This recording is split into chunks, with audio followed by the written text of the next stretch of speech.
پلانی پارتی بۆ دوای هەڵبژاردن شەڕەکەی سەرکەوت شەمسەدین و غالب محەممەد لەگەڵ هۆشیار زێباری و فواد حسێن وتاری یەکڕیزی لە بەغدا. پارتی و خودی مەسعود بارزانی زۆر کاری لەسەر دەکات، ئەویش بە ئامانجی کۆکردنەوەی هەموو نوێنەرانی کورد لە ژێر سێبەری بارزانی. بۆ ئەمە پارتی و بارزانی لە 3 ساڵی ڕابردوودا زۆرترین کاریان بۆ کردووە، بەڵام بەهۆی گروپی 15 و ژمارەیەک پەرلەمانتاری ئەو گروپە پلانەکەی بارزانی شکستی هێنا. بەڵام لە ئێستادا پارتی لە ڕێگەی باس نیوزەوە پلانەکەی بارزانی کەشف کردووە کە لەبەر هەستیاری دەنگدەران وا باش بووە. گۆڕان و یەکێتی لەم هەڵبژاردنەدا یەک لیست بن. دوای هەڵبژاردنیش لە بەغدا ڕێکەوتون ئەو پەیمانی کوردستان یا ئێکی بۆ زیابکەن و پارتیش بێتە ڕیزەوە و پێکەوە هاوپەیمانی کوردستانی دروست بکەن بە سەرۆکایەتی مەسعود بارزانی. لە بەرامبەردا پارتی پۆستی سەرۆکۆمار بۆ یەکێتی و پۆستی ناو پەرلەمان بۆ گۆڕان مسۆگەر دەکات و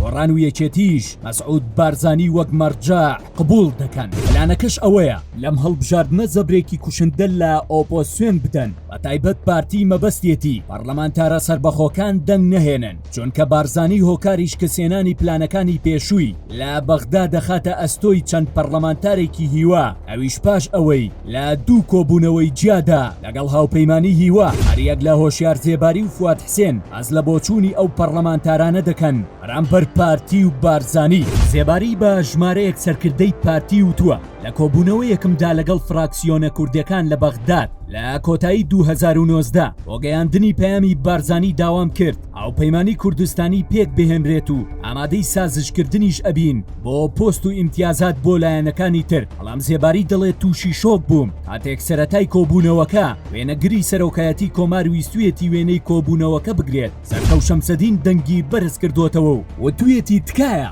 ئەم کۆبوونەوەیە بۆ وێنەگرتن نییە و من ئەسڵان پێم عیبە لە کۆبوونەوەیەکدا دابنیشم. هۆشیار زێباری و بەرپرسانی تری پارتی تێدا بێت. جەمال کۆچەریش بە بەرپرسانی پارتی وتووە ئێوە وەک مارن و سیقەمان پێتان نییە. زێباری ئەڵێ بۆ ئەوەی کۆبوونەوەکە تێک نەچێت دانم بەخۆم داگرت، داواکرا هەرچی گیراوی سیاسی هەیە بربدرێت. ڕازی بووین، بەڵام دوای دوو کاژمێر کۆبوونەوە سەرکەوت شەمسەدین و چەند پەرلەمانتارێکی تری گروپی هیوا وتیان ئێمە ئەمانەوێت ئێوە بەڵێنەکانتان بەرنە سەر 6 مانگی تر کۆ ئەبینەوە پاشان بڕیار ئەدەین. ئەوڵەکە شکستی هێنا و ئیتر بۆم دەرکەوت ژینگەی کورد لە بەغدا بەدەست ئەو چەند پەرلەمانتارەوەیە نەک ئێمە. پاش ساڵێک لەو وادەیە و پاش پێکهێنانی حکوومەتی کازمی جارێکی تر کۆبوونەوەی فراکسیۆنە کوردیەکان لە بەغدا دەکرێت. فواد حسێن بە نوێنەرایەتی بارزانی داوای پێکهێنانی هاوپەیمانێتیەکی کورد دەکات لە بەغدا، بەڵام لەو کۆبوونەوەیە گرژی زۆر دروست دەبێت لە نێوان پارتی و ژمارەیەک پەرلەمانتاری هیوا لەوانە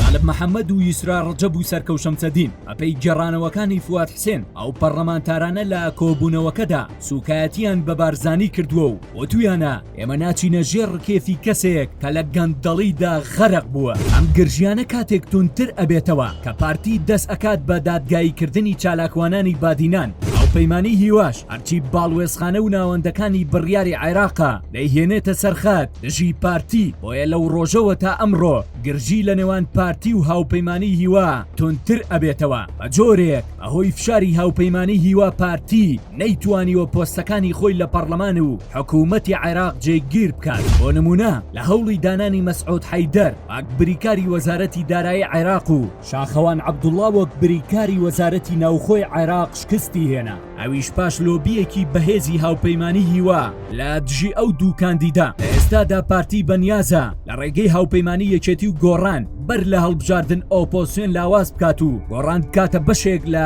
دەسەڵات. هەروەها پەرلەمانتارە سەربەخۆکانیش دەنگ نەهێنن لە ڕێگەی بڵاوکردنەوەی بانگەشەی تەزویر. ئێستا ئەنجام لە دەستی دەنگدەرانە. ئایا دەنگ دەدەن بە کاندیدەکانی هاوپەیمانی هیوا بە سەربەخۆ وەک لیستی حزبیش بەشدارن یان گۆڕان و یەکێتی و پارتی؟